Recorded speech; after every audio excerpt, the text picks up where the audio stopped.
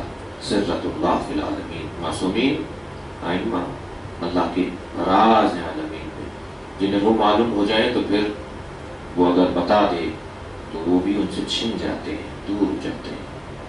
بہت سارے لوگوں کو خواب دکھائی دیتا ہے تو جب تک وہ 50 آدمیوں میں گا نہیں لیں اس وقت تک انہیں چین نہیں آتا، اور ہر ایک سے یہ کہہ کر کہ جی خواب کی تعبیر بتا دیجیے۔ ارے بھائی جس سے تم پوچھ رہے ہو وہ کون سے رضی اللہ ہے جو خواب کی تعبیر بتا رہا ہے؟ جی تمہیں اگر کوئی اچھا خواب روحانی اور معنوی اعتبار سے دکھائی دے گیا ہے تو اسے چھپا کے رکھو تاکہ تیسرا خواب دکھائی دے جائے، پھر چوتھا خواب دکھائی دے جائے، اور پھر خواب سے نکل کے بیداری میں وہ دیکھ رہے لوگوں جو سوتے ہوئے دیکھ رہے تھے۔ میری مشکل یہ ہے کہ میں جب روحانی اور معنوی معاملات میں کچھ آگے جانے لگتا ہوں تو جب تک اسے ڈھول بجا کے بتا نہیں دوں کہ میرے پاس یہ صلاحیت اور یہ طاقت آ گئی، اس وقت تک مجھے چین نہیں ملتا۔ جی گفتگو ہو رہی ہے نماز شب نہ پڑھنے والوں کی، تو اب ان کو ایک مرتبہ شیطان چٹکی بھرتا ہے کہ تم تو پڑھتے ہو، بتاؤ تم تو پڑھتے ہو۔ یہ تو بات ان کی ہو رہی ہے جو نہیں پڑھتے، اور جب تک یہ بتا نہیں دے گا کہ میں تو نماز شب پڑھتا ہوں اس وقت تک سے چین نہیں آئے گا۔ بھائی یہ شیطان ہی ہے جو یہاں آیا ہوا ہے جو نماز شب نہ پڑھنے اور پڑھنے والوں پہ تبصرہ کر رہا ہے۔ کوئی پڑھتا ہے کوئی نہیں پڑھتا ہے، میں دیکھوں کہ میں پڑھتا ہوں یا نہیں پڑھتا۔ لہٰذا یہ راز کے جو معاملات ہیں یہ در حقیقت امام سے متعلق بھی ہیں، کیونکہ اس وقت وہ راز کی کیفیت میں ہے۔ امام کا انتظار ایک عبادت عظیمہ، ایک عبادت عظمیٰ، ایک بڑی عبادتوں میں سے ہے۔ حتیٰ ایک حدیث کے اندر بھی ہے کہ آخری زمانے میں جو اللہ کی آخری زمانے میں بڑی عبادتوں میں ایک عبادت یہ ہے کہ الانتظار لقائمنا، ہمارے قائم کا انتظار کرنے والے بڑی عبادت الہیہ مصروف ہوں گے۔ اللہ کی عبادتوں میں بڑی عبادت شب نیمہ شعبان یا شب قدر کے اندر جو ہم عبادت کرتے ہیں، وہاں ہے روایت کہ اس رات کے اندر بڑی عبادتوں میں ایک بڑی عبادت یہ ہے کہ علمی مذاکرہ کیا جائے۔ علمی مذاکرہ جب کریں گے تو بڑی عبادت شمار کی جائے گی یقیناً۔ اسی طرح اس دور میں نماز، روزہ، حج، زکوٰۃ تمام عبادتیں ہیں، مگر ان تمام عبادتوں پر غالب عبادت، اساسی عبادت جس کو کہہ لیجیے کہ وہ رأس العبادات اگر کہا جائے تو وہ انتظار الفرج، گشائش کا انتظار، ہاتھ کے کھل جانے کا انتظار۔ جی وہ جو تنگی ہے، ہاتھ بندھا ہوا ہے، کتنے معاملات میں ہمارے ہاتھ بندھے ہوئے ہیں، اس لیے کہ ابھی انتظار کی کیفیت ہے، ابھی ظہور کا وقت نہیں ہے، ابھی امام معصوم کے حکم کے اجرا کا وقت نہیں ہے، ہمارے ہاتھ بندھے ہوئے ہیں، اور جب ہاتھ کھل جائیں گے جیسے فرج کہا جاتا ہے تو اس کیفیت کا انتظار ایک بہت بڑی عبادت ہے۔ یقیناً اس عبادت میں مصروف رہنے والے افراد یہ بھی جانتے ہیں کہ انتظار جو ہے وہ عالمانہ ہونا چاہیے، بچکانہ نہیں ہونا چاہیے۔ جی بچکانہ انتظار ٹافی کا انتظار ہوتا ہے ابا کے باہر جانے پر، چاکلیٹ کا انتظار ہوتا ہے، آئس کریم کا انتظار ہوتا ہے۔ میرے ابا باہر گئے، واپس آئیں گے تو آئس کریم لے کر آئیں گے، کہہ کے گئے تھے میں آؤں گا تو آئس کریم دیتا ہوں گا، ابھی گھر میں ٹہل رہا ہے، دیر ہو رہی ہے، اماں کو تنگ کر رہے ہیں، دیر کیوں کر دی، کہاں رہ گئے، فون ملا دیجیے۔ جی یہ انتظار تو ہے، بے چینی کا ہے، باہر نکلتا ہے، دروازے پہ کھڑا ہو جاتا ہے۔ آج جدید دور ہے، موبائل ملا دے گا، کہاں رہ گئے، آپ نے کہا تھا آئس کریم لے کر آؤں گا، جی ٹافی لے کر آؤں گا۔ کیفیت انتظار کی ہے، یعنی خود انتظار بے چینی کے ساتھ عبارت ہے۔ ہو نہیں سکتا کہ انتظار ہو اور بے چینی نہ ہو، چین سے کوئی سو رہا ہو، یاد ہی نہ آ رہا ہو، یہ انتظار نہیں ہے۔ گردن جھکا دینا اور امام کے نام پر الفرج بول دینا، الغوث بول دینا، الاجل بول دینا، یہ بہرحال رسمی انداز ضرور ہوں گے مگر یہ نتیجہ خیز نہیں ہے، ان کا کوئی فائدہ نہیں ملے گا جب تک کہ بے چینی نہ ہو۔ اچھا یہ بھی طے ہے کہ انتظار ایک امر غیر اختیاری ہے، انتظار امر اختیاری نہیں ہے۔ بھوک، پیاس، نیند یہ امر غیر اختیاری ہیں، ہمارے ہاتھ میں نہیں ہے نیند کا آنا، ہمارے ہاتھ میں نہیں ہے بھوک کا لگنا۔ بھوک لگے گی تو جی طلب ہوگی اور کھانا کھایا جائے گا۔ بہت سے لوگوں کو کئی کئی دن تک بھوک نہیں لگتی، بہت سے لوگوں کو بار بار بھوک لگ رہی ہوتی ہے، اپنے ہاتھ میں ہوتا تو جب چاہتے بھوک لگتی، اپنے ہاتھ میں بھوک نہیں ہے، پیاس اپنے ہاتھ میں نہیں ہے.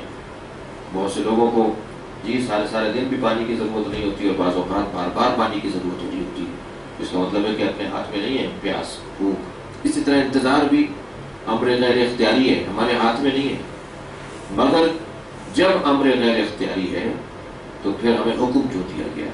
ہمیں کیوں کہا گیا کہ انتظار کرو؟ حکم تو اس چیز کا دیا جائے کہ جو امر اختیاری ہو. یہ تو غیر اختیاری ہے. ہاں، اب اس امر غیر اختیاری کو اختیاری میں تبدیل کرنے کے لیے ایک کیفیت کی ضرورت ہے، ایک عقیدے کی ضرورت ہے. اسے جتنا بڑھایا جائے گا تو یہ نسبی ہوتا چلا جائے گا. کچھ کے لیے غیر اختیاری رہے گا، کچھ کے لیے اختیاری ہو جائے گا. کچھ ہستیاں ہوں گی، کچھ مومنین ہوں گے، کچھ چاہنے والے ہوں گے جو انتظار کر رہے ہیں مگر غیر اختیاری انداز سے کر رہے ہیں. کچھ انتظار کر رہے ہیں جن کے ہاتھ میں ہے اختیار. اب وہ کیسے ہوگا؟ وہ جو ان دونوں کے درمیان ایک فرق ڈالے گا وہ کیفیت اور وہ عقیدہ ہے یقین کا عقیدہ. جتنا یقین بڑھتا چلا جائے گا اتنا ہی یہ امر غیر اختیاری اختیاری میں تبدیل ہوتا چلا جائے گا. اگر یہ طے ہو جائے کہ خطیب جو مجلس پڑھنے آ رہے ہیں وہ شہر میں پہنچ چکے ہیں، وہ رستے کے اندر ہیں جی، تو یقین ہوگا کہ وہ پہنچ بھی جائیں گے. لیکن بھائی خامخواہ انتظار کر رہے ہو، وہ تو ابھی پاکستان سے ہی نہیں آئے ہیں، وہ تو ابھی ہندوستان سے ہی نہیں آئے ہیں، ان کی تو فلائٹ ہی کینسل ہو گئی تھی، تو خامخواہ انتظار ان کا کیا جا رہا ہے. جب یہ یقین ہو جائے تو اب معلوم یہ ہوا کہ یقین کی کیفیت جتنی بڑھتی چلی جائے گی اتنا یہ فعل غیر اختیاری اختیاری فعل کے اندر تبدیل ہوتا چلا جائے گا.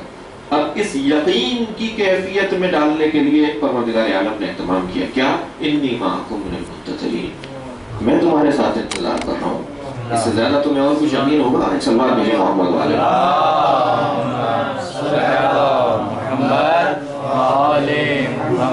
اور مختلف آیات کے اندر اور مختلف سوروں میں اللہ نے اپنے کلام میں اس یقین کو بڑھانے کا اہتمام کیا ہے. وعدے کیے ہیں، اس نے اعلان کیے ہیں کہ خبردار ہم جو ہے وہ زمین کے وارث اپنے نیک اور سارے بندوں کو کریں گے. تم سے وعدہ کرتے ہیں کتبنا فی الزبور من بعد ان الارض یرثها عبادی الصالحون. یہ وعدہ ہے، یہ یقین کی کیفیت ہے.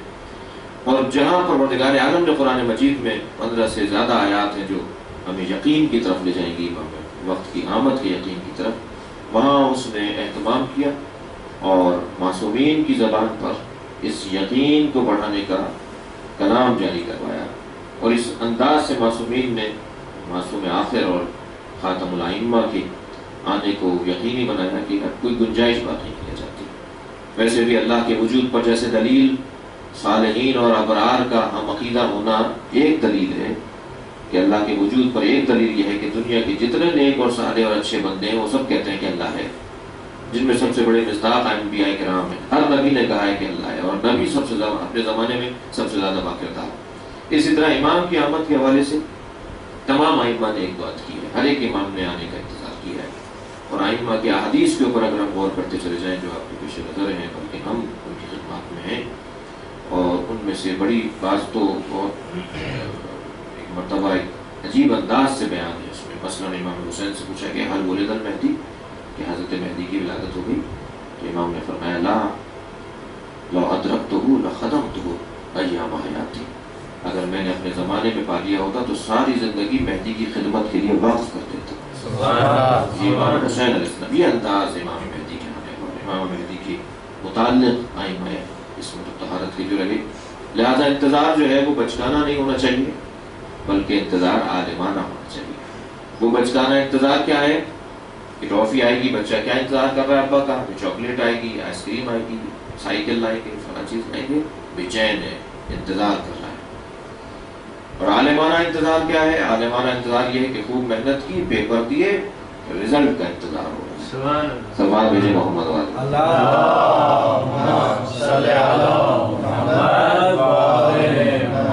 نتیجہ چاہتے ہیں کہ جو ہم نے محنت کی تھی اس کا نتیجہ کیا نکلا، کتنے نمبر لیے، 20 میں سے 20 ہیں، یا فیل ہو گئے یا کمزور رہ گئے. یہ عالمانہ انتظار ہے. اب وہ افراد جو یہ انتظار کر رہے ہیں کہ امام آئیں گے جی تو فلاں مسئلہ حل ہو جائے گا، فلاں مسئلہ حل ہو جائے گا، اب یہ بھی نسبی معاملات ہیں، اور فلاں مشکل ہماری دور ہو جائے گی، یہ بھی بہرحال انتظار ہے اور اس کا بھی حکم دیا گیا ہے. خیر خواہی ہے اس کے اندر، اس میں لوگوں کے بارے میں اچھا سوچنا ہے، لیکن بہرحال یہ انتظار بچکانہ ہے. لیکن جو لوگ یہ انتظار کر رہے ہیں کہ امام آئیں گے تو ہم اپنے کردار کو پیش کریں گے. لہٰذا سنوارے رکھو، بنائے رکھو اپنے کردار کو، اپنی انسانیت کو باقی رکھو، اپنی عبادات کو منظم رکھو، اپنے اخلاقیات کو بہتر رکھو، تاکہ امام آئیں تو ہمیں اس کا نتیجہ دیں اور اس کا رزلٹ دیں اور اس کا انعام دیں. یہ عالمانہ انتظار ہے. انتظار کرنے والا منتظر ضرور رہتا ہے مگر اپنے فرائض سے سبکدوش نہیں ہوتا. یقیناً پاکستان میں یا ہندوستان میں ہم یہ بیان جب دیں گے، خطاب جب کریں گے، تو وہاں مجمع سے متعلق مثالیں سامنے آئیں گی، اور یہاں بھی ایسے ہی ہے. اور فصاحت و بلاغت کا تقاضا بھی یہی ہے کہ جس مجمع سے خطاب کیا جا رہا ہو اس مجمع سے متعلق جو ذمہ داریاں ہیں، فرائض ہیں، ان کی طرف تذکر دیا جائے. ایک صلوات بھیجیں محمد علیہ اللهم صل على محمد وآل محمد. اور اوزات علمیہ میں خاص طور پہ مجلس مقدس و مقدسہ، ان میں جو طالب علم نزیل ہیں اور تشریف فرما ہیں اور وہ علوم دینیہ کو حاصل کر رہے ہیں، ان کی بڑی فرائض ہیں. اور میں تو جو پرانا طالب علم مجھے کوئی دکھائی دیتا ہے جو آج مجھے نہیں دکھائی دے رہا، اور اگر باقی ہوتے تو شاید دکھائی دیتا ہوں، تو ان سے میں کہتا ہوں کہ بھائی کب مشہد کا بستر چھوڑیں گے، کب خون کا بستر چھوڑیں گے، واپس آ جائیں، کام شروع کیجیے. ہمیں وہاں بہت زیادہ ضرورت ہے. بعض اوقات تنہائی محسوس کرتے ہیں، بعض اوقات ہمیں ضرورت ہوتی ہے جو وہاں پر کام کر رہے ہیں علماء. میں ان کی ترجمہ نہیں کر رہا ہوں، میں اپنی بات نہیں کر رہا ہوں، وہاں کے علماء کی ترجمہ نہیں کر رہا ہوں. لہٰذا جب ہم حضرت آیت اللہ خامنئی کی خدمت میں تعمیم کے لیے، امانہ گزاری کے لیے گئے تھے 98 میں 98 میں، تو انہوں نے 3 نصیحتیں کی تھیں. میں انہیں تکرار کر دیتا ہوں اور اپنی زبان پہ دہرا دیتا ہوں، اور ان کے قول کو نقل کر رہا ہوں، یہ میرے الفاظ نہیں ہیں. ان 3 نصیحتوں میں ایک نصیحت انہوں نے یہ فرمائی تھی کہ کم پڑھو مگر خوب پڑھو. جی کیا پڑھ رہے ہیں؟ کفایہ پڑھ رہے ہیں. کفایہ کی عبارت بیان کرنا مشکل ہو جائے گی. کیا پڑھ رہے ہیں؟ درس خارج 10 سال سے پڑھ رہے ہیں، اور درس خارج کیسے پڑھ رہے ہیں وہ ان سے زیادہ کوئی اور بہتر جانتا نہیں ہے. تو بھائی خوب پڑھیں چاہے کم پڑھیں. جتنا پڑھ رہے ہیں اتنا پڑھا سکتے ہوں. میں اپنے لیے ہی کہہ رہا ہوں اور اس پہ خود بھی عامل رہا ہوں، اس لیے مجھے کہنے میں تکلف نہیں ہو رہا کوئی، ورنہ میری زبان میں لکنت آ رہی ہوتی. جی کم پڑھیں مگر خوب پڑھیں. جتنی آیت اللہ خامنئی کی نصیحت ہے، میں پھر تکرار کر رہا ہوں، وہ یہاں میں دہرا رہا ہوں. لغتین پر تک پڑھیں مگر ایسے پڑھیں کہ پھر اگر کہیں رکھ دی جائے سامنے کہ یہ 50 طالب علم بیٹھے ہیں، 20 طالب علم بیٹھے ہیں، ان کو لغہ پڑھا دیجیے تو پڑھا سکتے ہوں. لیکن معلوم ہوا کہ عنوانات بہت سارے ہیں لیکن پڑھا نہ سکتے ہوں اور خود ان کے اوپر گرفت نہ ہو. البتہ یہاں میں اپنے صنف سے گلا کرتا ہوں اور اپنے آپ سے گلا کرتا ہوں گزرتا ہوں کہ جب ہم علم اصول پڑھ رہے ہوتے ہیں تو ہم فقہی معاملات میں قواعد اصولیہ کو منطبق کرنے کے لیے ضرور ذہن لڑاتے ہیں کہ یہ قاعدہ یہاں جاری ہوگا. لیکن جب ہم سماجی، سیاسی، خانوادگی اور دیگر امور میں مبتلا ہوتے ہیں تو اس وقت قواعد اصولیہ کو ہم منطبق نہیں کرتے. ہمیں قواعد اصولیہ کو، قواعد فقہیہ کو جہاں کتابوں میں پڑھتے وقت ہمیں بیادہ کرنا ہوتا ہے اور وہ تطبیق دینی ہوتی ہے، وہاں جب ہم کوئی سیاسی بیان دے رہے ہوتے ہیں، جب کسی کے بارے میں رائے قائم کر رہے ہوتے ہیں، جب کسی کے بارے میں فیصلہ کر رہے ہوتے ہیں، یا مثال اپنے ملکوں میں، اپنے علاقوں کے اندر معاملات کو سنبھال رہے ہوتے ہیں، تو تب ہم قواعد فقہیہ کو، قواعد اصولیہ کو کیا منطبق کر رہے ہوتے ہیں. معمولاً 90% ایسا ہے کہ نہیں ہوتا ایسا. ہم صرف کتابوں کے لیے قواعد اصولیہ کو پڑھتے ہیں، قواعد فقہیہ کو پڑھتے ہیں، معاملات کے لیے نہیں پڑھتے، بیانات کے لیے نہیں پڑھتے، اقدامات کے لیے نہیں پڑھتے. جو اس وقت سب سے بڑی مشکل ہے پاکستان کے اندر اور کچھ آشنا ہندوستان سے متعلق بھی، جب ہم وہاں پر پہنچتے ہیں تو اپنے معاملات کو جب ادا کر رہے ہوتے ہیں تو ہم اپنے وہ پڑھے ہوئے قواعد فقہیہ اور قواعد اصولیہ کو وہاں منطبق نہیں کر پا رہے ہوتے، کیونکہ ہم نے ان کے لیے پڑھے ہی نہیں ہوتے. ہم نے تو فلاں کتاب کے لیے پڑھے تھے، فلاں کتاب میں اچھا انتباہ کر لیں گے. لہذا خوب پڑھیں مگر چاہے کم پڑھ رہے ہیں لیکن اسے خوب پڑھا جائے. دوسری نصیحت حضرت آیت اللہ خامنئی نے فرمائی بڑے انقلاب نے فرمایا کہ عالم دین کا سب سے بڑا امتیاز تقویٰ ہے، سب سے بڑا امتیاز. حتیٰ کوئی صرف میر سے ہی نہیں پڑھا ہوا ہو اور اگر وہ متقی ہو تو وہ درس خارج پڑھے ہوئے غیر متقی عالم دین سے زیادہ پذیرائی رکھتا ہے. اپنے علاقے میں وہ جو صرف میر بھی پاس نہیں کیے ہوئے ہیں مگر متقی اچھا ہے، جھوٹ نہیں بولتا، غیبت نہیں کرتا، احتیاط کرتا ہے، بولتے میں تقوی کا خیال رکھتا ہے، معاملات میں محتاط رہتا ہے، وہ شاید کفایہ پڑھنے والے غیر متقی عالم سے زیادہ محترم ہوتا ہے۔ معاشرہ اس سے سلام کرتا ہے جو متقی ہوتا ہے، معاشرہ اس کی طرف توجہ زیادہ دیتا ہے جو صاحب تقوی ہوتا ہے۔ اور یہ ہمارا امتیاز رہا ہے، ہماری تاریخ، تشیع کے علماء کی تاریخ تقوی سے عبارت ہے، نہیں ہوتا تھا کہ کوئی عالم دین اور متقی ہو۔ لہٰذا میں اس سے زیادہ نہیں بات کروں گا، رہا ہوں کم سے کم قم کے اندر تو میں جانتا ہوں کہ ہمارے بعض اوقات چوک بن جاتے ہیں، وہ بھی حرموں میں جہاں پر کھڑے ہو کے تبصرے ہونے ہیں، باتیں ہونی ہیں، جی لوگوں کے اوپر گفتگو ہونی ہے، تو اس سے زیادہ تقوی کے خلاف اور کیا مثال ہوگی اور طالب علموں کے درمیان مشکل ہوگی۔ لہٰذا سب سے بڑا امتیاز اور سب سے بڑا صحرا ہمارا کیا ہے؟ وہ تقوی و پرہیزگاری، اس کی طرف ہمیں بہتر کرنا ہے۔ ہر ایک ماشاء اللہ آپ سب اس میں تصور سے زیادہ اس کے مصداق ہیں، لیکن بہتر کرنا ہے، قدم اور آگے آنا ہے، جہاں کھڑے ہیں اس سے قدم اور آگے آنا ہے۔ اور تیسری نصیحت ہم نے یہ فرمائی کہ اگر کسی مسئلے کے بارے میں نہیں جانتے ہو تو کہہ دو نہیں جانتا، اپنی عزت کو داؤ پہ لگا دو، اسلام کی عزت کو داؤ پہ مت لگاؤ۔ کیا ہوگا؟ یہی ہوگا نا، کہیں گے مولانا 15 سال پڑھ کر آئے انہیں مسئلہ نہیں آتا، کیا ہوگا؟ ہم ذلیل ہو جائیں گے نا، لیکن کم سے کم اسلام خوار نہیں ہوگا، کم سے کم اسلام پہ دھبا نہیں لگے گا۔ اگر نہیں آتا مسئلہ تو کہہ دیا جائے کل بتاؤں گا، پوچھ کے بتاؤں گا، دیکھ کر بتاؤں گا، سوچ کر بتاؤں گا، مجھے یہ مسئلہ بھی میرا ذہن حاضر نہیں ہے، میں اس کو نہیں بتا سک رہا ہوں۔ یہ نہیں کہ نہیں صاحب یہ کیسے ہوگا، بولنا پڑے گا کچھ نہ کچھ، اور جو بھی منہ میں آئے وہ بولتے ہیں، اور ادھر کا ادھر سے جوڑ دیا جائے اور اس سے معلوم ہوا کہ ایک نیا مسئلہ اور تیار، بعض اوقات تو نئی آیتیں بھی نازل ہو رہی ہوتی ہیں اور نئی حدیثیں بنائی جا رہی ہوتی ہیں اور نئے مسئلے گڑھے جاتے ہوتے ہیں۔ لہٰذا معذرت کے ساتھ ہمیں انتظار کرنا ہے، مگر انتظار کی کیفیت کو جو ہے وہ اختیاری بنانا ہے، اور اختیاری انتظار جب ہوگا کہ جب ہمیں یقین ہوگا کہ صاحب آ رہے ہیں، مالک مولا آ رہے ہیں، نزدیک آ چکے ہیں، اور جب آنے والے کو دیر ہو رہی ہوتی ہے تو کیا ہوتا ہے؟ گھر سے باہر کھڑا ہو جاتا ہے آگے، وہ گھر میں بیٹھا ہوا فون پہ بات نہیں کر رہا ہوتا بلکہ دروازے پر آ جاتا ہے، پھر گلی میں ٹہلتا ہے، پھر چوک پہ چلا جاتا ہے اور آگے بڑھتا ہے، نہیں پہنچ رہے ہو تو میں آ جاؤں ٹیکسی لے کر۔ اگر اسے آنے میں دیر ہوتی ہے تو انتظار کرنے والا خود باہر نکلنا شروع ہو جاتا ہے، اس کا انتظار جو ہے وہ غیر اختیاری ہوتا چلا جاتا ہے۔ اللہ ہم سب کو امام کے منتظروں میں اور انتظار واقعی کرنے والوں میں شمار کرے۔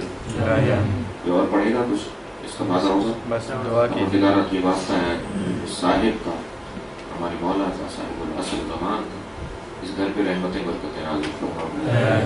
احباب جو تشریف فرمائے ان کی توفیقات علمی اور توفیقات تقوائی میں اضافہ فرما۔